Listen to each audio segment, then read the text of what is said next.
Un cordial saludo a todos los que me acompañan. Mi nombre es César Aguilar y hoy quiero que conversemos acerca de Saturation High Function para que todos estemos a la altura de los mayores retos. La agenda será el problema, justificación, conceptos básicos, correcciones de la curva de presión capilar, saturación de agua por encima del nivel de agua libre, modelaje de poros complejos y un caso de estudio. ¿Tienes listo tu café? Empecemos. El problema es que la definición de reservas depende de la saturación de agua inicial del yacimiento, por lo que es necesario reconciliar la saturación de agua obtenida de registros en condiciones actuales con las saturaciones de agua iniciales obtenidas de las curvas de presión capilar. Se hace necesario estimar la saturación de agua para la estimación de petróleo original en sitio. Es ahí donde la curva de saturación obtenida de presión capilar juega un rol fundamental. En esa figura podemos apreciar que debemos cotejar entre las curvas de registro de pozos en lo que son los pozos descubridores en un yacimiento y la obtenida por presión capilar.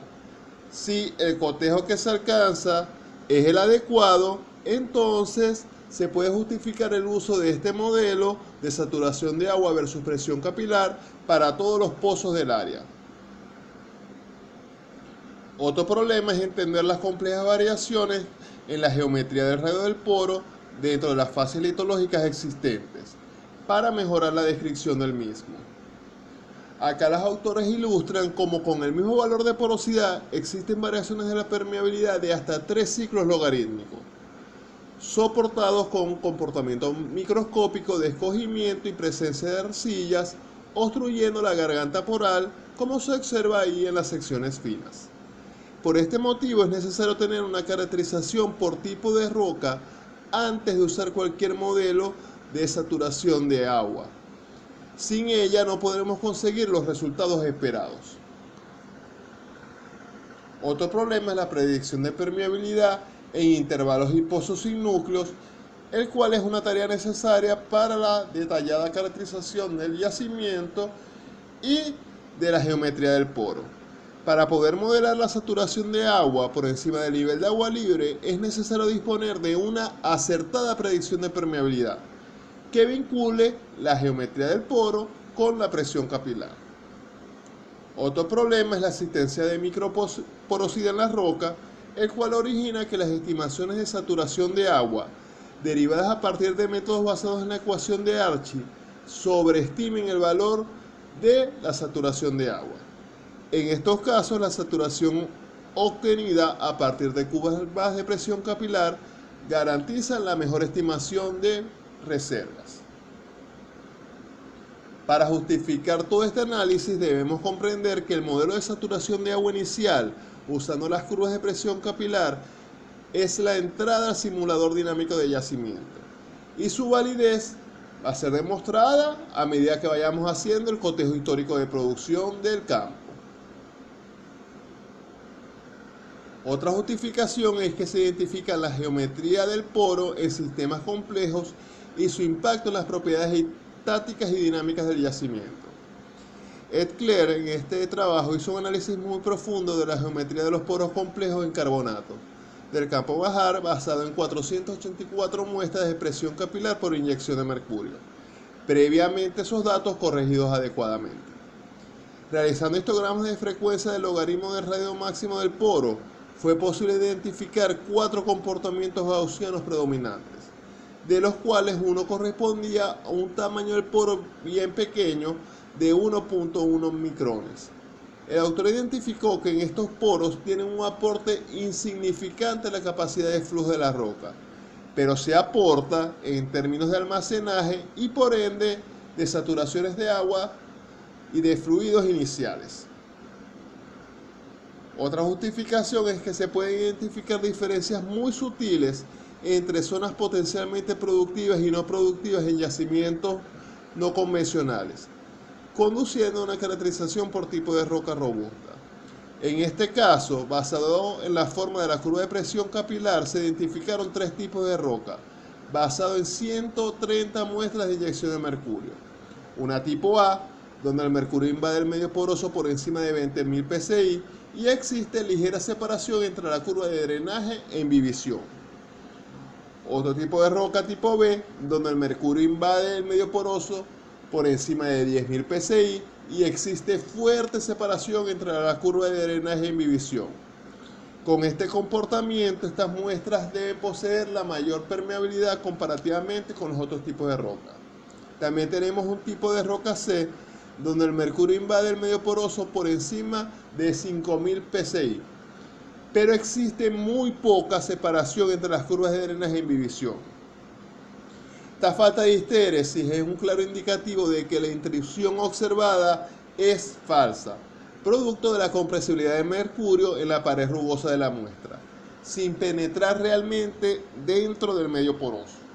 Solo teniendo muy claros los conceptos básicos de presión capilar, este tipo de análisis puede ser llevado a cabo.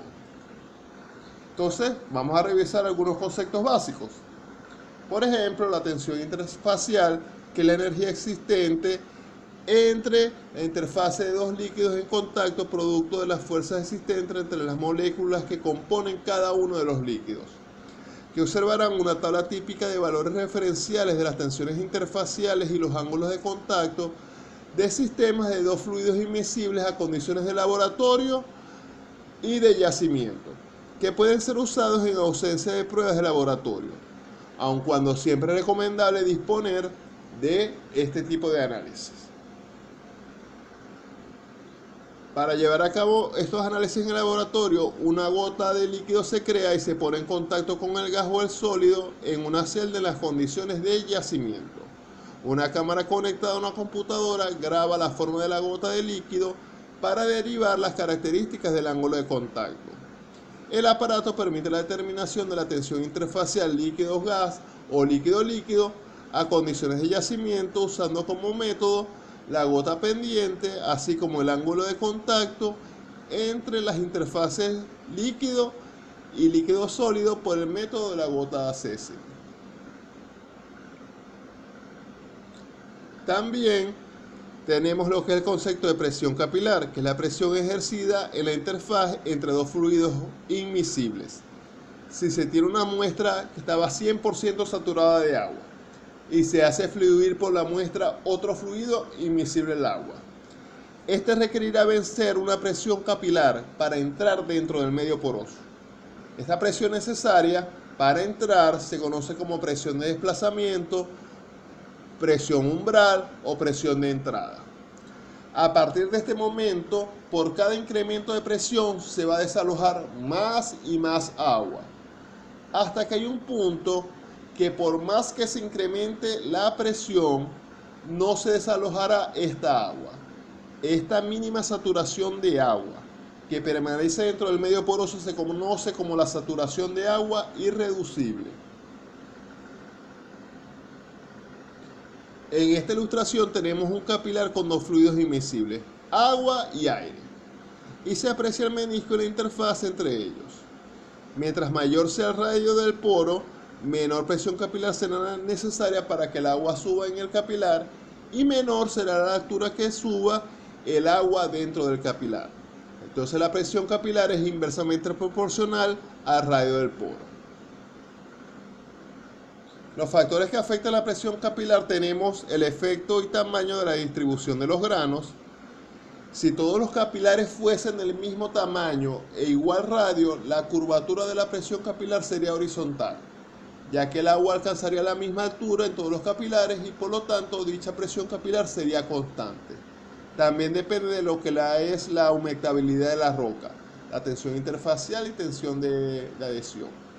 En la interfaz entre el sólido y el líquido, este puede ser atraído o repelido dependiendo de la tensión superficial, la cual es una propiedad del líquido en contacto con este sólido en particular.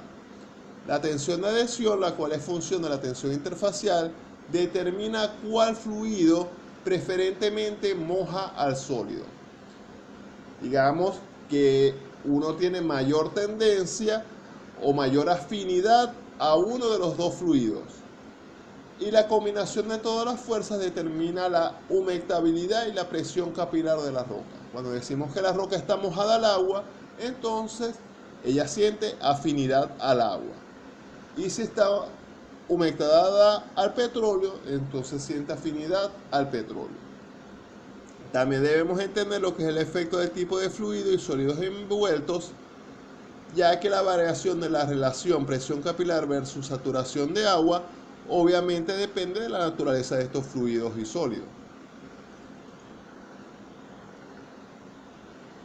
Lo que es el efecto de la permeabilidad sobre la presión capilar, podemos observar aquí un gráfico de saturación de agua versus presión capilar de diversas muestras. Cada una de ellas tiene un valor de permeabilidad. Las muestras de color rojo son las que tienen más permeabilidad y las de color azul tienen menos permeabilidad. Y vamos a analizar cómo es la saturación de agua irreducible cuando aumenta la permeabilidad. Vamos a tomarnos 5 segundos para analizar.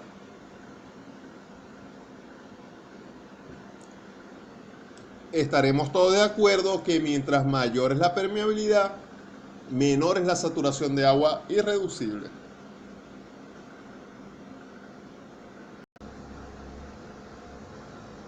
Ahora veamos un reporte típico de análisis de núcleo de presión capilar, donde se puede observar el número de muestras, la profundidad a la cual fue tomada, su permeabilidad y porosidad, y en la parte superior vamos a observar las presiones capilares a las cuales se someten las diferentes muestras, y los cambios de saturación de agua obtenidos.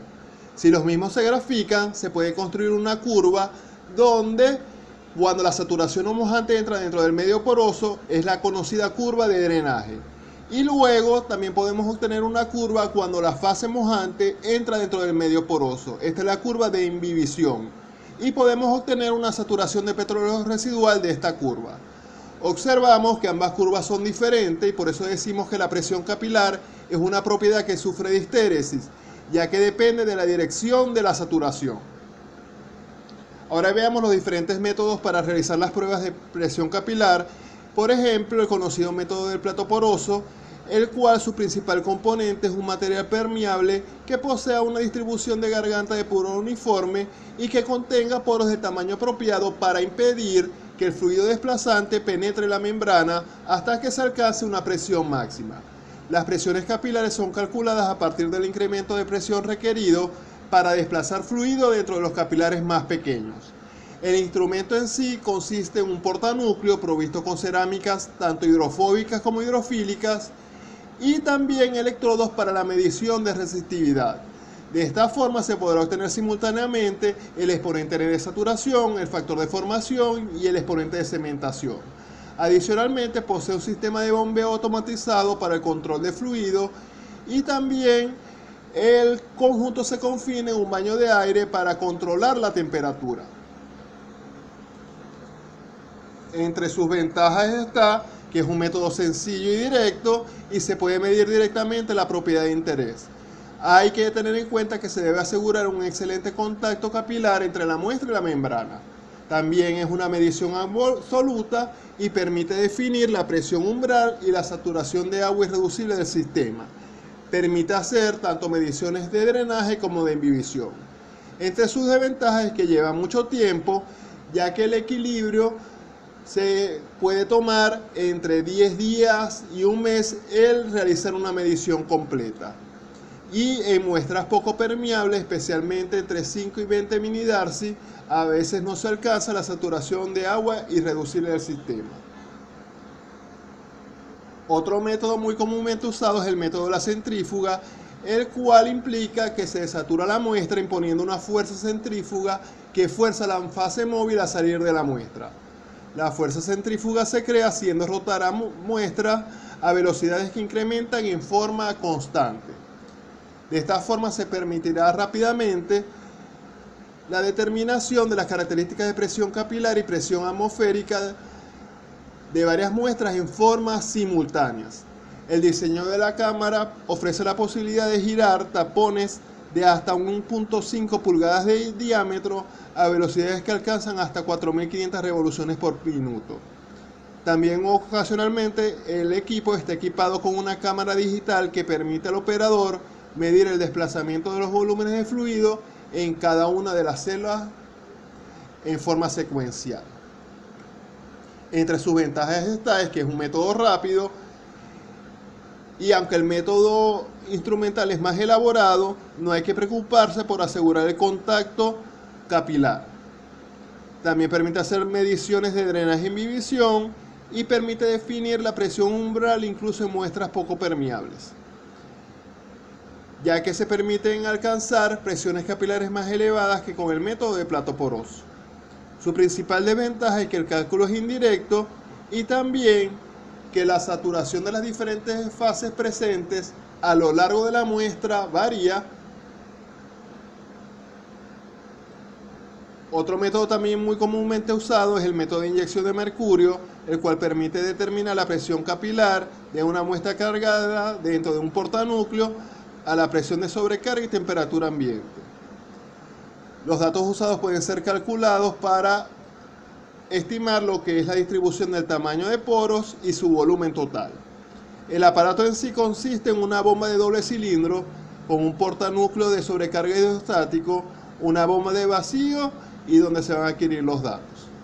La bomba de doble cilindro utiliza uno de los cilindros para controlar la presión de sobrecarga, mientras que el segundo inyecta mercurio dentro de la muestra que está en el portanúcleo. Otra de las aplicaciones que tiene la inyección de mercurio es que permite inyectar a alta presión. Para eso, el mecanismo se transforma un poco, de tal forma de poder alcanzar grandes presiones de hasta 60.000 psi, teniendo una cámara de baja presión y otra de alta presión. La cámara de baja presión requiere componentes precisos para poder apreciar pequeñas variaciones de volumen a baja presión, mientras que la cámara de alta presión requiere componentes más robustas, de tal forma de poder aguantar esa presión tan alta. Entre sus ventajas es que es un método rápido, el cálculo es sencillo y directo, y sobre todo que se puede realizar en muestras de roca que no necesariamente son tapones de un tamaño establecido. Permite hacer mediciones de drenaje en visión, permite definir la presión de desplazamiento, permite alcanzar presiones capilares muy elevadas, y por esto mismo permite reconstruir la distribución de diámetros porales. Lamentablemente también tiene sus desventajas, ya que no permite obtener la saturación de agua irreducible de una forma precisa, pues la fase mojante, luego de hacerse discontinua, es compresible. Otra desventaja muy típica es que el mercurio es altamente tóxico y la muestra necesita ser desechada una vez que se hace este análisis, por lo que se considera un análisis destructivo. Otros métodos muy usados, poco usados en comparación con los anteriores, pero muy útiles, es el método semidinámico, el cual está basado en una sucesión de desplazamientos estables y es operado a condiciones de reservorio mediante una celda Hassler modificada. En resumen, un fluido es inyectado a través de la muestra y otro circula en la cara externa de la muestra. Un separador es usado para medir la producción de fluido y el perfil de saturación dentro de la muestra, así como la saturación de agua promedio, son determinados mediante rayos X. Tiene como ventaja que la curva de presión capilar es determinada en conjunto con las curvas de permeabilidad relativa a condiciones de yacimiento, y como desventaja su costo y el cálculo que es indirecto. Tuve la oportunidad de apreciar este complejo aparato en el Instituto Francés de Petróleo donde estudié y fue una experiencia muy valiosa debido a la hermosa obra de ingeniería que este aparato significa. Otro método también es el método de desabsorción de vapor, el cual se basa en la relación existente entre la presión capilar y la presión de vapor de un sistema poroso que contiene agua en equilibrio con su vapor. Por lo tanto, la presión capilar puede ser calculada si se disminuye la presión del vapor, controlando la humedad relativa en los poros de la roca. Su principal ventaja es que es muy útil para medir mínimos valores de saturación de agua, lo cual resulta muy útil en muestras con permeabilidad muy baja. Y se pueden alcanzar un buen rango de presiones hasta de 1000 psi. Desafortunadamente, cuando la saturación de agua es alta, pierde mucha exactitud. Y otra desventaja es que el sistema de fluidos a usar siempre será agua y vapor.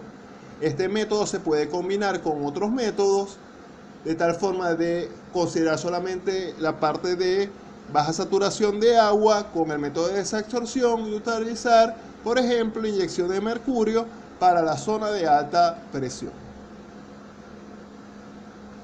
Se debe considerar lo que son las correcciones de la curva de presión capilar. Para que los datos sean válidos deben ser corregidos por todos los efectos ambientales que la afectan. Uno de los que más juega un rol fundamental es lo que es la corrección por sobrecarga, producto del estrés a condiciones de yacimiento, transformando de lo que son las condiciones de laboratorio a las condiciones reales que nos encontraremos en el subsuelo. Para realizar eso se debe aplicar esta sencilla fórmula, la cual ilustraremos mediante un ejemplo. Consideremos que la porosidad del laboratorio es 23% y su porosidad de yacimiento es 21.4%.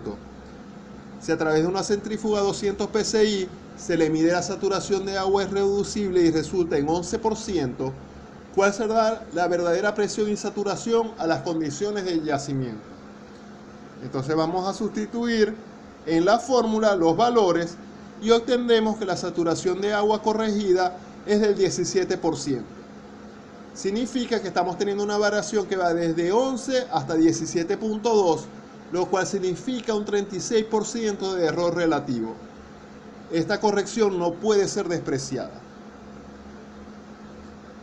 También las que son las pruebas de inyección de mercurio necesitan ser corregidos por el agua asociada a la arcilla. Recuerden que las muestras se limpian, se secan y entonces las arcillas quedan deshidratadas. Como el mercurio no las hidrata, entonces debemos corregir tomando en cuenta lo que es la salinidad del agua de formación y también la capacidad de intercambio catiónico que tienen las arcillas presentes.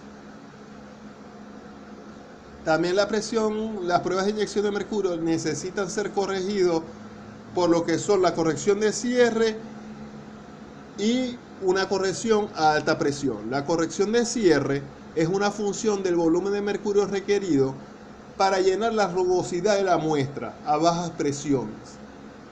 Luego de que esa rugosidad es llenada es que en realidad el mercurio entra dentro del medio poroso.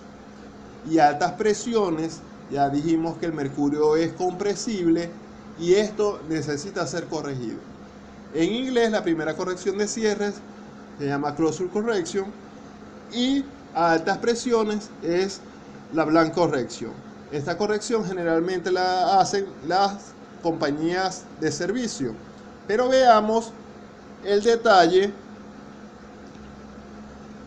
de cómo se debe hacer la corrección. Consideremos en primer lugar que la compresibilidad no es más que el cambio de volumen poroso a diferentes presiones y entonces hay una zona donde tenemos una respuesta lineal. Esto se debe a la compresibilidad natural.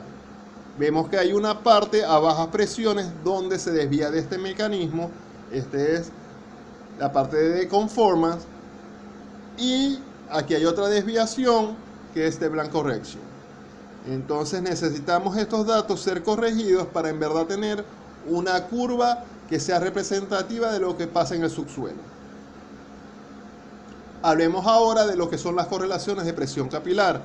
Por ejemplo, tenemos la muy famosa usada J de Leverett, la cual relaciona la presión capilar, la saturación de agua y la porosidad y permeabilidad. También tenemos lo que es la correlación de Lambda, la cual relaciona la presión capilar y la saturación de agua con unos coeficientes de ajuste que debemos hallar mediante regresión numérica con datos de laboratorio del área donde estemos estudiando. Tenemos también Tomer, que es una correlación muy usada que relaciona presión capilar, saturación de agua, la presión de desplazamiento y también tiene un coeficiente de ajuste que podemos hallar con datos de laboratorio. La correlación de Corey-Brook está muy vinculada a la ecuación de Tomer y de igual forma debemos hallar la constante que ahí tiene presente mediante datos de laboratorio del área. Estas correlaciones que mencionamos están diseñadas para modelos que sean relativamente homogéneos. Si realizamos un modelaje de poros complejos, por lo menos en yacimientos no convencionales o yacimientos carbonáticos, entonces debemos conocer cómo hacer un modelaje de poros complejos. Veamos a continuación la base teórica.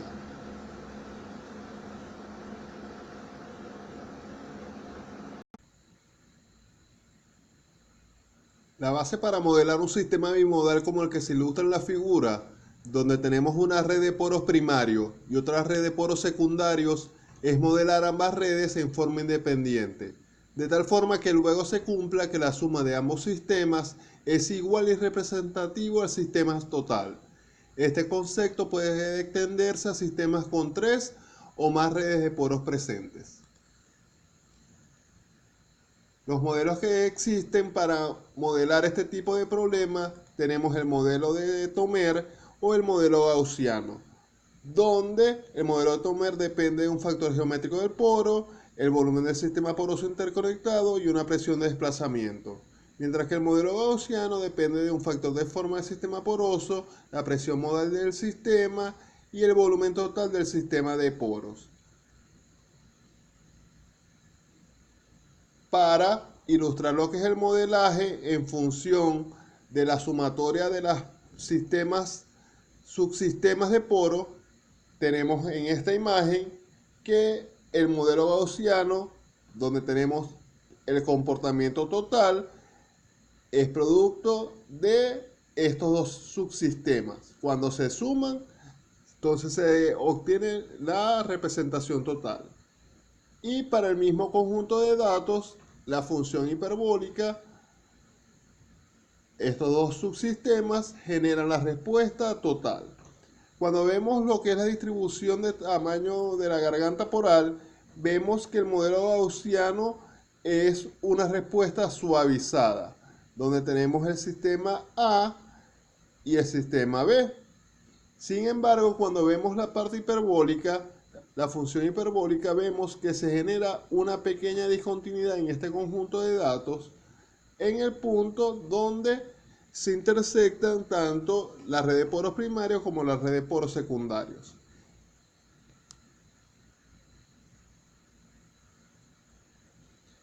Para lo que es el modelaje de sistema de poros complejos, por favor siempre tengamos en cuenta que la selección de las muestras es fundamental para todo el proceso, considerando que al momento de seleccionar las muestras todavía no se conocen ni los tipos de roca presentes. Entonces la selección no va a ser del todo óptima a menos que se prevea la suficiente variabilidad de las condiciones litológicas, petrofísicas, tanto microscópicas como macroscópicas, e incluir información de los registros convencionales, especiales y análisis especiales de núcleo, como la tomografía 3D, también lo que son las fotos de secciones finas, microscopía de barrido y registros especiales como la resonancia magnética. En todo momento realizar control de calidad para lo que son las correcciones, la mezcla de presiones de la cámara de baja presión con la de alta presión si se está utilizando una prueba de inyección de mercurio de alta presión, tener lo que presente lo que es el suavizado y remoción de picos anómalos en las curvas, o si hay alguna muestra anómala también removerla de los análisis. Entonces, para resumir, el flujo de trabajo propuesto: una selección de muestras, disponer de análisis de inyección de mercurio, porosidad y permeabilidad en el mismo tapón, realizar un estricto control de calidad de las ediciones necesarias, ajustar la curva usando los modelos que se presentaron en esta presentación, realizar análisis de clase de los parámetros usados y extrapolar los resultados al resto de los tapones que tienen porosidad y permeabilidad. Las ventajas que tiene este tipo de enfoque es que vamos a tener una cuantificación de la saturación de agua inicial independiente del contraste de resistividad entre el agua de formación y la resistividad verdadera de la formación, especialmente importante en zonas laminares, cuando hay microporosidad, cuando hay materiales conductivos, entre otros. También vamos a poder lograr lo que es un vínculo directo entre las propiedades que controlan el vaciamiento del yacimiento. Y también debemos considerar que los resultados del modelo estático estarán en sincronía con los resultados que se tendrán en el modelo de simulación. Sin embargo, esta técnica también tiene sus retos. Los datos de presión capilar son escasos en la mayoría de los yacimientos, por lo tanto debemos hacer una inversión más alta en lo que es la captura de datos. También debemos tomar en cuenta la dificultad para reproducir las condiciones de mojabilidad que existen dentro del yacimiento. Y también es dependiente de la incertidumbre asociada a la ubicación exacta del nivel de agua libre. Veamos un caso de estudio de un yacimiento siliciclástico del lago de Maracaibo, que tiene como principales características que el yacimiento fue descubierto en el año 2002, tiene dimensiones medianas con 68 millones de POEs, fue sometido a inyección de agua, tiene 8 pozos productores y 3 pozos inyectores con buenas propiedades petrofísicas, una porosidad promedio del 18% y una permeabilidad de alrededor de 250 minidarcy, tiene una profundidad de alrededor de unos 11.000 pies y un crudo excelente de 38 grados API. Entonces, como se mencionó en la presentación, necesitamos tener una caracterización petrofísica por tipo de roca coherente y sólida. Entonces, ese es el paso previo a la definición de la saturación de agua por encima del nivel de agua libre. En este caso se identificaron 4 tipos de roca. La amarilla o H1 es la de mejor calidad y la tipo 4 de color verde es roca no de yacimiento. Debemos integrar lo que son las fotos de núcleo, datos de porosidad y permeabilidad para corroborar que la definición del tipo de roca es sólida. Aquí tenemos otro pozo donde se observa claramente que hay una sección, una zona de 4 pies que el registro de resistividad no puede resolver adecuadamente. Su resistividad es baja aun cuando el núcleo muestra claramente que está totalmente impregnado de hidrocarburo y tiene excelente porosidad y permeabilidad, por lo que es tipo de roca 1 ese intervalo.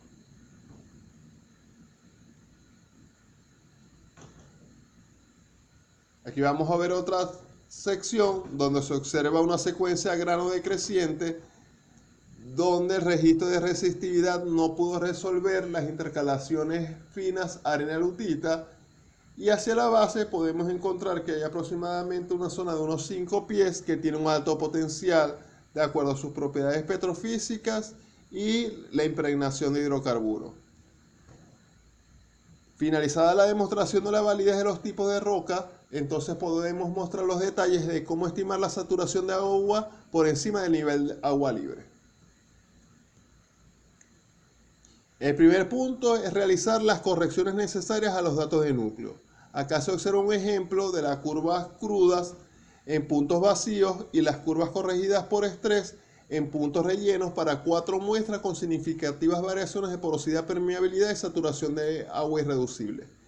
Se observa que las muestras de mayor calidad son los que presentan la mayor variación entre los datos crudos y a condiciones de yacimiento. El error en el cálculo del POE sería muy grande en caso de no realizar estas correcciones. Luego hay que convertir los datos de diferentes sistemas de fluido a uno que sea el sistema agua-petróleo a condiciones de yacimiento.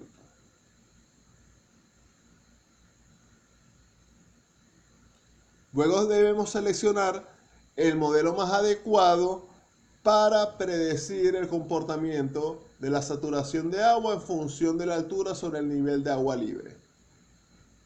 Aquí podemos observar lo que son los errores de los diferentes modelos al mismo tiempo y como todos en general reproducen los datos de núcleo menos lambda, que si tiene en este ejemplo un error global del 8%. Se seleccionó el modelo de J de Leverett por tener el menor error y debemos considerar que para cada uno de los tipos de roca tienen ecuaciones que son diferentes. Las vamos a modelar con ecuaciones diferentes de tal forma de garantizar el mayor ajuste. Al comparar las diferentes curvas de presión capilar por tipo de roca con las muestras que teníamos, que en total eran 27 tapones de plato poroso y centrífuga, podemos observar que los modelos son capaces de reproducir el comportamiento de la curva. Otro control de calidad que se hace es comparar lo que es la saturación de agua modelada versus la saturación de agua de las curvas de presión capilar para cada uno de los tipos de roca presentes. Y podemos observar que esto es un gráfico 1 a 1. En este tipo de gráfico la relación entre ambas debe caer sobre una recta de 45 grados, lo cual fue obtenido en este caso.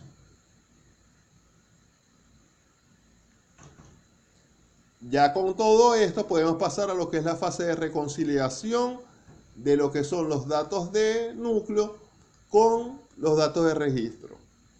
Estos pozos que fueron perforados los descubridores en el año 2002 tienen una aceptable calidad.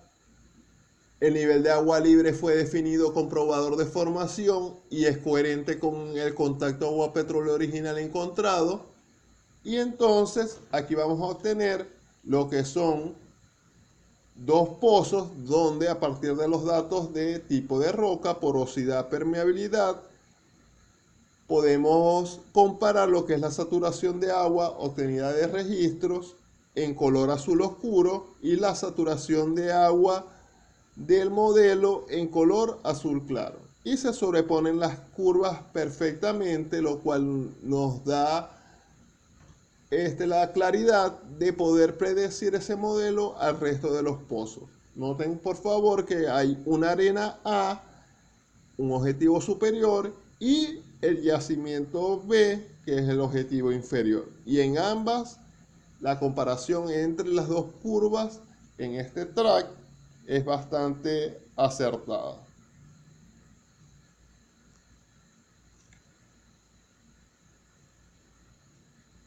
Ahora veamos cómo se ve la extrapolación al resto de los pozos en diferentes ocasiones. En general,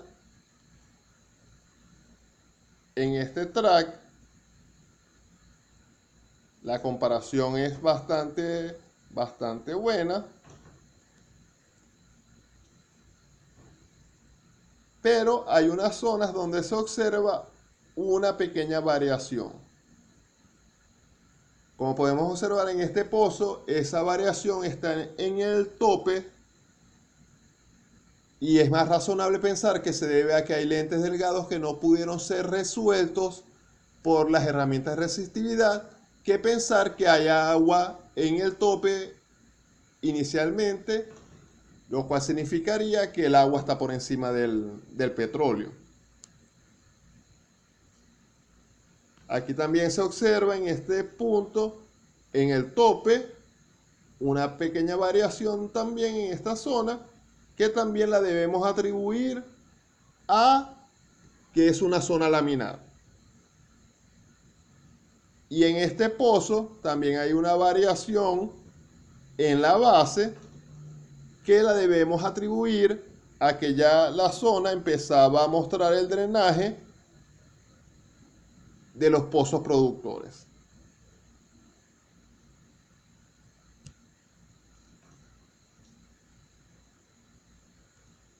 Otra aplicación importante que debemos considerar es lo que es la relación entre la presión capilar y la altura de la zona de transición. Para esto hay que considerar que a mayor presión, mayor altura, y que para cada tipo de roca tiene su curva característica de presión capilar a condiciones de yacimiento. Entonces veamos que para el tipo de roca 1, la zona de transición podríamos decir que termina alrededor de 5 psi o lo que es aproximadamente 50 pies. Mientras que para el tipo de roca 3, la finalización de la zona de transición ocurre a 15 psi o 150 pies. Todo esto tiene un impacto en las reservas. Si les gustó el video, por favor compártanlo para que todos estemos a la altura de los mayores retos. Y no olviden suscribirse al canal para recibir actualizaciones del nuevo material que pronto estará a su disposición.